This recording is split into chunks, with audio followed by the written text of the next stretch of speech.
নমস্কাৰ বন্ধুসকল, মই ললিত কুমাৰ নাথ, আপোনালোকে চাইছে ফাৰ্মাৰ লাইফ আছাম। আজি বহুত ডাঙৰ এটা গুৰুত্বপূৰ্ণ টপিক লৈ আহিলোঁ ভিডিঅ'টো বনাবলৈ। মেইন হৈছে আপুনি যদি এখন গৰু ফাৰ্ম, এখন ছাগলী ফাৰ্ম, এখন গাহৰি ফাৰ্ম কৰি আছে বা ফিউচাৰত আপোনাক কৰিম বুলি ভাবিছে, তেতিয়াহ'লে আমাৰ ফাৰ্মিং ছেক্টৰটোত যিকোনো ফাৰ্ম, গাহৰি ফাৰ্ম, গৰু ফাৰ্ম, ছাগলী ফাৰ্ম বা আপুনি হাঁহ মুৰ্গীৰ ফাৰ্মো যদি কৰে, তাত আপোনাৰ 4টা এলৰ দৰকাৰ হয়। 4টা এল। আজি এই 4টা এলৰ বিষয়ে আমি কথা পাতিম। এই 4টা এলনো কি আৰু এই এলকেইটা নহ'লে আমাৰ ফাৰ্ম কিয় আমি কৰিব নোৱাৰোঁ, সেইটোৰ ওপৰত আমি কথা পাতিম। আপোনালোকে ভালকৈ চাব, বুজি পাব। আৰু এইখিনি কথা যিখিনি কৈ আছোঁ, আজি 6-7 বছৰ যিটো ফাৰ্মিং লাইনত মই কাম কৰি আছোঁ, সেই নিজৰ এক্সপিৰিয়েঞ্চৰ পৰা লৈ মই আপোনালোকক ক'ব বিচাৰিছোঁ। ঠিক আছে, যদি ভিডিঅ'টো ভাল লাগে আপোনালোকে চেনেলটো ছাবস্ক্ৰাইব কৰি দিব। 4টা এলৰ ভিতৰত চবতকৈ প্ৰথমে এলটো লৈছোঁ মই, হৈছে এল নম্বৰ 1, মানে আপুনি লেণ্ড। লেণ্ড, আপুনি এখন ফাৰ্ম কৰিবৰ কাৰণে লেণ্ড বহুত জৰুৰী হয়। বিনা লেণ্ডে আমি এখন ফাৰ্ম কৰিব নোৱাৰোঁ, মানে বিনা মাটি আমি এখন ফাৰ্ম কৰিব নোৱাৰোঁ। য'ত মাটি ফাৰ্মখন বনোৱাটো ধৰক, আপুনি ফাৰ্মখন বনাবৰ কাৰণে কম মাটি হ'লেও হৈ যাব, কিন্তু আপুনি ছাগলী ফাৰ্ম বা গৰু ফাৰ্মখন কাৰণে ফিডটো বহুত ডাঙৰ বস্তু হৈ যায়। ফিডটোৰ কাৰণে আমাক কি লাগে? মাটি লাগে। ফিডটোৰ কাৰণে মাটি লাগে। তো আমি কি কৰিব লাগিব? চবতকৈ প্ৰথমে মাটিখিনি ব্যৱস্থা কৰি ল'ব লাগিব। আপুনি যদি চবতকৈ প্ৰথমে ফাৰ্মত লাইনিঙত আহোঁ বুলি ভাবে, তো আপোনালোকে মাটি ব্যৱস্থা কৰি ল'ব লাগিব। তাৰ মাজতে মই কওঁ আপোনালোকক, মাটি আপুনি কেনেকুৱা ব্যৱস্থা কৰিব পাৰে। হয়তো আপোনালোকে মাটি লিজত ল'ব লাগিব। যদি আপুনি লিজত মাটি লয়, তেতিয়াহ'লে সদায় আপুনি এটা কথা মনত ৰাখিব, এগ্ৰিমেণ্ট কৰি পেলাই কমচে কম 10 বছৰৰ কাৰণে মাটি লিজত ল'ব। মই বহুত এনেকুৱা ফাৰ্মাৰক দেখিছোঁ, তেওঁ ফাৰ্মখন 2 বছৰ 3 বছৰ হয়, মাটিখিনি কাৰোবাৰ লগত কথা পাতি পেলাই মাটিকণ লয়। 2 বছৰ 3 বছৰ হয়, মাটিখিনি যেতিয়া মানে ফাৰ্মখন খুব ধুনীয়া গ্ৰ'থ হয়, মাটি মালিকটোৱে কয় কি, মই আমুকটো কাম কৰিব লাগে, মোক মাটিখিনি জৰুৰী হৈছে, মোক দৰকাৰ হৈছে, তুমি ফাৰ্মখন বেলেগত যায়। হয়তো সেইজন মানুহ তোমাৰ খোৱা হ'ব পাৰে, তোমাৰ মামাও হ'ব পাৰে, তোমাৰ কোনোবা ৰিলেটিভ বা কোনোবা বন্ধুও হ'ব পাৰে। ঠিক আছে, তো সেইকাৰণে আপোনালোকে কেতিয়াও মাটিৰ ওপৰত কাম কৰিলে, মাটি ল'লে আপোনালোকে বিনা কাগজে আপোনালোকে মাটি নল'ব। হয় যদিও আপোনালোকে ৰেজিষ্ট্ৰেশ্যন কৰি ল'ব মাটিটো, মানে ইমান দিনৰ কাৰণে মাটিটো মই লিডত লৈছোঁ, ইমানখিনি টকা দিছোঁ, আৰু বিনা টকা দি মাটি নল'ব। কাৰণ আপোনাৰ ফাৰ্মখন গঢ় হোৱাৰ পিছত যদি আপুনি বেলেগ জেগাত মাটি লোৱাৰ আগতে যদি আপোনাক সেই ফাৰ্মখন বন্ধ কৰিব দিয়ে বা বস্তুখিনি আঁতৰাব দিয়ে, গাহৰি বা হওক, গৰু বা হওক, ছাগলী হওক, আঁতৰাব দিয়ে, তেতিয়া আপোনাৰ বহুত ডাঙৰ আপুনি বিপদত পৰিব। ঠিক আছে, নম্বৰ 1 হৈছে আপোনাৰ এল, লেণ্ড। ছেকেণ্ড হৈছে আপোনাৰ, দ্বিতীয় এলটো হৈছে আপোনাৰ লেবাৰ। আপোনাৰ মাটিও আছে, চব ব্যৱস্থা আছে, কিন্তু আপুনি এখন ফাৰ্ম যেতিয়া কৰিব হৈছে, ডাঙৰ এখন ফাৰ্ম, তো আপোনাক লেবাৰ বহুত জৰুৰী হ'ব। লেবাৰ বহুত জৰুৰী হ'ব। যদি লেবাৰো আপুনি ব্যৱস্থা নহয়, যদি আপোনাৰ লেবাৰ নাই, লেবাৰ আহিছে গৈছে, তো তেতিয়াহ'লে আপুনি ফাৰ্মখন গ্ৰ' কৰিব নোৱাৰিব। উদাহৰণস্বৰূপে, আপুনি যদি নিজে লেবাৰ নিচিনাকৈ কাম কৰিব নোৱাৰে, আজিৰ তাৰিখত চাওক, আজিৰ তাৰিখত এই ছাগলীখিনি আৰু গৰুখিনি প্ৰায় মই নিজে চাই আছোঁ। গাখীৰ খিৰোৱা, সিহঁতক দানা চানা দিয়াৰ পৰা প্ৰায়খিনি মই নিজে চাওঁ। বাকী এজন আছে, 2জন আছিলে, এতিয়া এজন আছে, এজন ঘৰত গৈছে। তো আপুনি লেবাৰৰ কামখিনি আপুনি ইয়াতো নিজে কৰিব পাৰিব লাগিব। ইয়াতো আপুনি লেবাৰ খটাব জানিব লাগিব বা আপোনাৰ ঠাইত লেবাৰ থাকিব লাগিব। দ্বিতীয় নম্বৰ এলটো বহুত জৰুৰী হয়, যিটো হৈছে আপোনাৰ লেবাৰ। লেবাৰ নহ'লে আপোনালোকৰ ফাৰ্ম নচলে, যিকোনো কাম নচলে। লেবাৰটো বহুত জৰুৰী হয়। যিকোনো ফেক্টৰী হওক, যিকোনো, আপুনি গৰু ফাৰ্ম কৰিলে লেবাৰ লাগিবই, ছাগলী ফাৰ্ম কৰিলেও আপোনাক লেবাৰ লাগিব। যদি ডাঙৰ স্কেলত কয়, ফাৰ্ম কৰিলে মানে ডাঙৰ স্কেলত কৰিলে, গাহৰি ফাৰ্ম কৰিলে আপোনাক লেবাৰ লাগিবই। এখন গাহৰি ফাৰ্মত মই এনেকৈ 16-17টালৈকে লেবাৰ থকাত দেখিছোঁ। তো কি হয়, যদি লাৰ্জ স্কেলত আপুনি কাম কৰে, তেতিয়াহ'লে আপোনাক লেবাৰটো বহুত জৰুৰী। দ্বিতীয় নম্বৰটো হৈছে আপোনাৰ লেবাৰ। তৃতীয় এলটো হৈছে আপোনাৰ লাইজেন। আপুনি মাটিও পালে, আপোনাৰ ঠাইত লেবাৰো ভাল আছে, এতিয়া আপোনাক বস্তুখিনি বেচিবৰ কাৰণে আপোনাক লাইজেন লাগিব। তৃতীয় হৈছে আপোনাৰ লাইজেন। লাইজেন আপোনাৰ কেনেকুৱা বস্তু হয়, আপুনি ধৰক গাহৰি পোৱালি অলপমান ৰেডি কৰিলে, গাহৰি পোৱালিখিনি বেচিব ক'ত? আপুনি বজাৰটো লৈ গ'লে 3500, 4000, 5000 সিমানতে বেচিবলগীয়া হ'ব। যদিও ৰখি যায় গাহৰি পোৱালিটো, আপুনি উভতাই লৈ আহিব লাগিব। উভতাই আনিলে হয়তো পোৱালিখিনি গাত বেমাৰ লাগি আহিব পাৰে। ছাগলীৰ ক্ষেত্ৰতো ছেম। আপোনাৰ যদি লাইজেন নাথাকে, আপুনি যিটো ছাগলী পোৱালি ধৰক আপুনি পাব লাগিছিলে 15000, সেইটো পাইছে আপুনি 7000 বা 5000। তো লাইজেনটো বহুত জৰুৰী হয়। যিটো তৃতীয় এল হ'ল, সেইটো আপোনাৰ লাইজেন। এতিয়া চাওক, লাইজেন নাপাম বুলি আপোনালোকে ফাৰ্মবিলাকত 2টা বস্তু থকাৰ পিছত ফাৰ্ম নচলাওঁ, সেইটো কৰিলে কিন্তু বিৰাট ডাঙৰ ভুল হ'ব। আজিৰ তাৰিখত লাইজেন নাথাকা মানুহ কোনো নাই। আজি তাৰিখত আপুনি যদি এখন ভাল ছাগলী ফাৰ্মিং বনাই ল'লে, এখন ফাৰ্ম বনাই ল'লে, এনেকুৱা কিছুমান ইউটিউবাৰ আছে, সেইবিলাকে নিজৰ চেনেলটো গ্ৰ' কৰিবৰ কাৰণে বা আপোনালোকক সহায় হ'বৰ কাৰণে দুইটা কাম হৈ যায়। তেখেতৰ চেনেলটো গ্ৰ' হৈ যায়, আপোনাৰো সহায় হৈ যায়। তো ইউটিউবাৰবিলাক যায় আপোনাৰ ঠাইত বৰ ধুনীয়াকৈ ফাৰ্মৰ ইণ্ট্ৰডিউচ কৰে। তাতে ময়ো সেই এজন ইউটিউবাৰ হয়। তো যায় আপোনাৰ ফাৰ্মখন হেৰি কৰে, আপোনাক ফাৰ্মখন গ্ৰ' কৰিবৰ কাৰণে, আপুনি লাইজেনটো বনাবৰ কাৰণে, আপুনি মাৰ্কেটখন পাবলৈ কাৰণে আপোনাক ইউটিউবত আনি প্ৰমোট কৰে। কিছুমানে পইচা লয়, কিছুমানে নলয়, ঠিক আছে।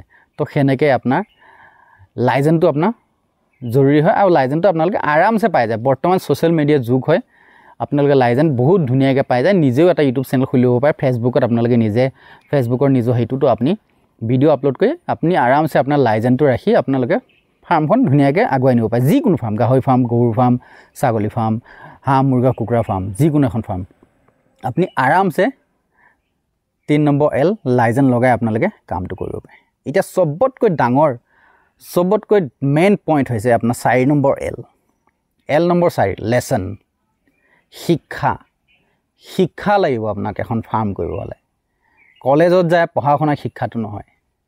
ফাৰ্মখন চলাম কেনেকৈ, মেনেজমেণ্ট কৰিম কেনেকৈ, ব্ৰীড কোনটো ল'ম, ব্ৰীড চইচ, কি কি প্ৰব্লেম আমি পাব পাৰোঁ, মাৰ্কেটিং আমি ক'ত কৰিব পাৰিম, মাৰ্কেটিঙৰ সময় কোনটো,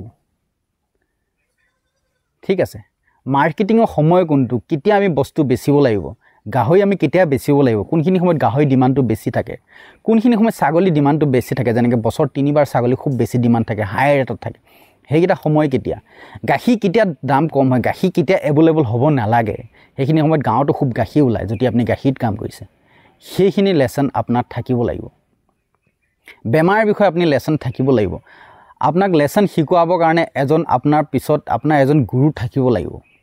4 নম্বৰ L, সেই গুৰুজন, সেই লেচন দিয়া মানুহজন আপুনি ক'ত শিকিছিলে, সেই কথাটো বহুত চবতকৈ ইম্পৰ্টেণ্ট কথা হৈছে সেইটো।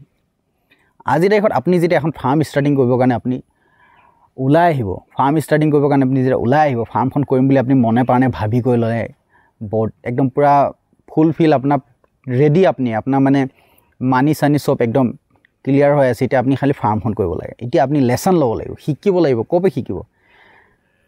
চাওক, ইণ্ডিয়াত বৰ্তমান এটা বস্তু ফ্ৰীতে পায়, ফকতীয়াকৈ এটা বস্তু পায়, সেইটো হৈছে এডভাইচ, মানে লেচন, শিক্ষা ফ্ৰী। শিক্ষা ফ্ৰী, আপোনাক শিক্ষা ফ্ৰীতে দিব। এতিয়া উদাহৰণস্বৰূপে মই আপোনাক এটা কথা ক'ব বিচাৰিছোঁ। আপুনি এজন মানুহৰ শিক্ষা ল'ব গ'ল, আপুনি ক'লে কি, ওচৰৰে এজন খুৰা, তাক ক'লে কি, হয়তো মই এখন ছাগলী ফাৰ্ম খুলিম বুলি ভাবিছোঁ, তো এনেকুৱা তেনেকুৱা অলপমান কাম। কি ছাগলী ফাৰ্ম খুলিব ওলাইছ? ছাগল পাগলেহে পোহে, ছাগলী ফাৰ্ম কৰিবলৈ চলিব আহিছ হা? ছাগলী ফাৰ্ম কোনবিলাক মানুহ, বেলেগ কাম নাই। সি আপোনাক এডভাইচ দিব কি, এইটো কাম বাদ দে, যা কেৰেলাত যা, কেৰেলাততো ভাল দৰমহা আছে, 17-18 হাজাৰ টকা দৰমহা আছে, তাত যাই কাম কৰ, ফৌজৰ কাৰণে ৰেডি হ। কিন্তু আপোনাৰ ফৌজত বয়স নাই বা কিবা এটা, আপুনিতো কিবা এটা কৰিব লাগিব। আপোনাক ক'ব কেৰেলা চেৰেলা যায়, এইবিলাক ৰিক্স ল'বলৈ নাজানো দেই, এইবিলাক ৰিক্স নল'বি। বহুত মানুহ দেখিছোঁ এনেকৈ, আমুকে এখন ফাৰ্ম খুলিছিলে, তামুকে এখন কিবা এটা ক'বা কথা এটা শুনা কথা এটা কৈ দিব, আমুকটো কৈছিলে বন্ধ হৈ গ'ল, আমুকটো তামুক কৰিছিল, তাৰ গোটেই ছাগলী মৰিলে, আমুকে গাহৰি ফাৰ্মখন খুলিছিলে, তাৰ এনেকুৱা হ'ল। তাৰপিছত আপুনি ধৰক আৰু এটা কিবা এটা কৰিলে, ধৰক ভাবিলে, লাষ্ট টাইম ভাবিলে কি মই গাহৰি ফাৰ্ম এখনে কৰোঁ। বহুত মানে এই বেলেগ কাম নেপালি আৰু তই গাহৰি ফাৰ্মখন যেন কৰিব ওলাইছ, বহুত দুনিয়াখনত বহুত কাম আছে, লাগে চাহকে বেচ গজায়, তেও গাহৰি ফাৰ্ম নকৰিবি। সমাজে এৰা কাম, সমাজে নাভাবা নিচিন্তা কাম, যিটো কামত কোনো সমাজখনে আমাক এৰি থ'ব, সেনেকুৱা এটা কাম কৰিব ওলাইছনে, সেই নিচিনা লেচন দিব। আকৌ কোনোবা এজনৰ ওচৰত গ'ল, মই গৰু ফাৰ্ম এখন কৰিব ওলাইছোঁ, নাই মই গৰু ফাৰ্ম কৰিম। গৰু ফাৰ্ম, ৰামকৃষ্ণ, গৰু ইমান কষ্ট, গৰু ফাৰ্ম কৰিব ওলাইছ তই?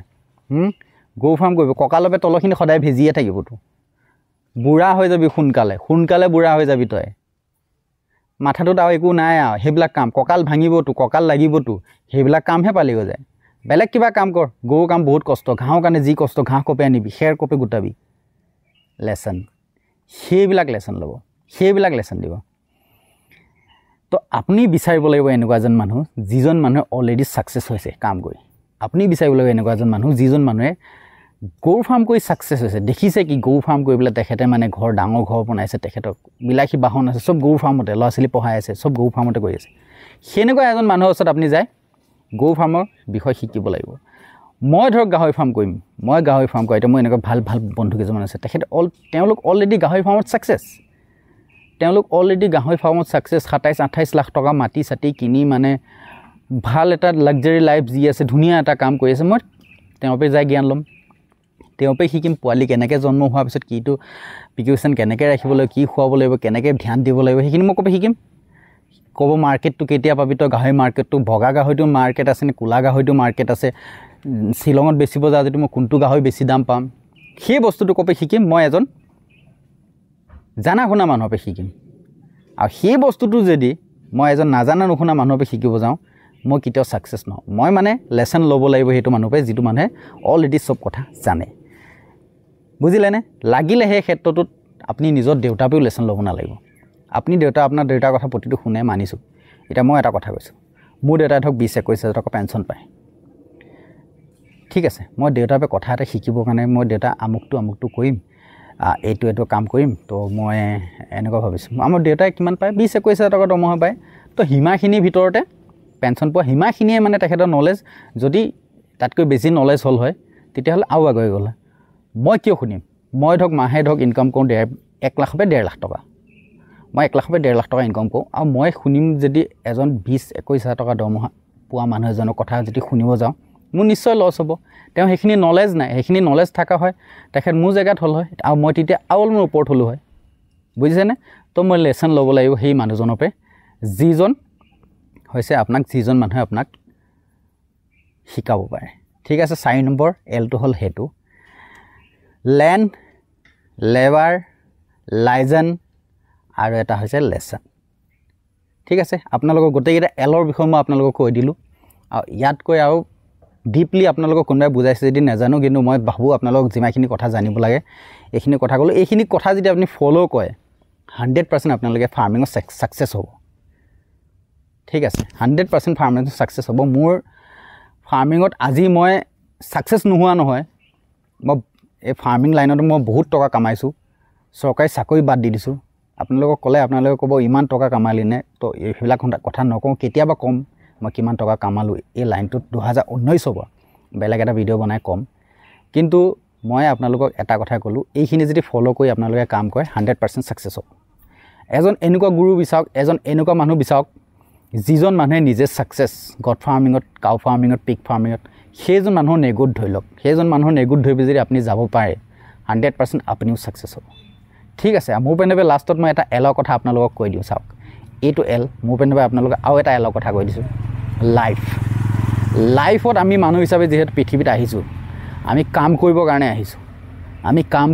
আহিছোঁ, আমি অসমখনৰ কাৰণে, অসমীয়া হৈ যেতিয়া জন্ম লৈছোঁ, মই অসমৰ কাৰণে কথা কওঁ। আমাৰ অসমখন বহুতে আজিৰ তাৰিখত আমি ইমানেই পিছপৰা, আমাৰ নৱপ্ৰজন্ম ইমানেই মানে বেগত আছোঁ। আমি খেতিৰ ক্ষেত্ৰত, ফাৰ্মিঙৰ ক্ষেত্ৰত, চব ক্ষেত্ৰত, চাকৰিৰ ক্ষেত্ৰত, চব আমাৰ অসমখন আজি চবতকৈ বেগত, চবতকৈ পিছত। বিহাৰে আমাক এৰি থৈ পাৰ কৰি গুচি গ'ল, আমাক, আমি ইমান পিছত আছোঁ। তো সেইকাৰণে খোৱা কামোৰা সেইবিলাক নকৰি যিকোনো এটা ধান্দা, যিকোনো এটা কাম হাতত লৈ, সৰু ডাঙৰ কামটো, সৰু ডাঙৰ একো নাই, সৰু হওক ডাঙৰ হওক, এটা কাম আপোনালোকে হাতত লৈ আগবাঢ়ি যাওক, 101% ছাকচেছ হ'ব। মই আপোনালোকক ক'লোঁ চাকৰি মই ক'লোঁ, চাকৰি যিকেইজনে কৰি আছে, যোনে চাকৰি কৰি আছে, আপোনালোকে যাই পেলাই এবাৰ সুধি পেলাই সিহঁতৰ ভিতৰত আজি ডিপলি যাই পেলাই এবাৰ সিহঁতৰ ফেমিলিটো চাওক, সিহঁতে কেনেকুৱা কিছুমান প্ৰব্লেম ফেচ কৰি আছে। কিন্তু আপুনি গাঁৱত থাকি যদি সেই তাতকৈ যদি আধা পইচা ইনকাম কৰি বহুত ধুনীয়া সুখী লাইফ এটা যি আছে, সেই লাইফটোৰ নিচিনা আৰু একো নাই। সেইকাৰণে লাষ্ট হৈছে এল, সেইটো লাইফ মই বনাই লগাই দিছোঁ আপোনাক। আৰু এটা এল, লাইফটো এবাৰ পাওঁ, কাম কৰিবৰ কাৰণে এবাৰ পাওঁ, সময় এবাৰ থাকে। আমাৰ 20-25 বছৰৰ পৰা ধৰি পেলাই 40 বছৰমানলৈ, 45 বছৰমানলৈকে আমাৰ এটা সময় থাকে। সেইখিনিত যিখিনি সময় কাম কৰি ল'লোঁ, সেই কামটোৱে আমাক নিশ্চয় 100% গ্ৰ' কৰাব। তো আজি ভিডিঅ'টো সিমানেই। যদি চাই ভাল লাগিছে চেনেলটো ছাবস্ক্ৰাইব কৰি যাব। নেক্সট টাইম এনেকুৱা আকৌ ভিডিঅ' পাব। তেতিয়ালৈকে জয় আই অসম।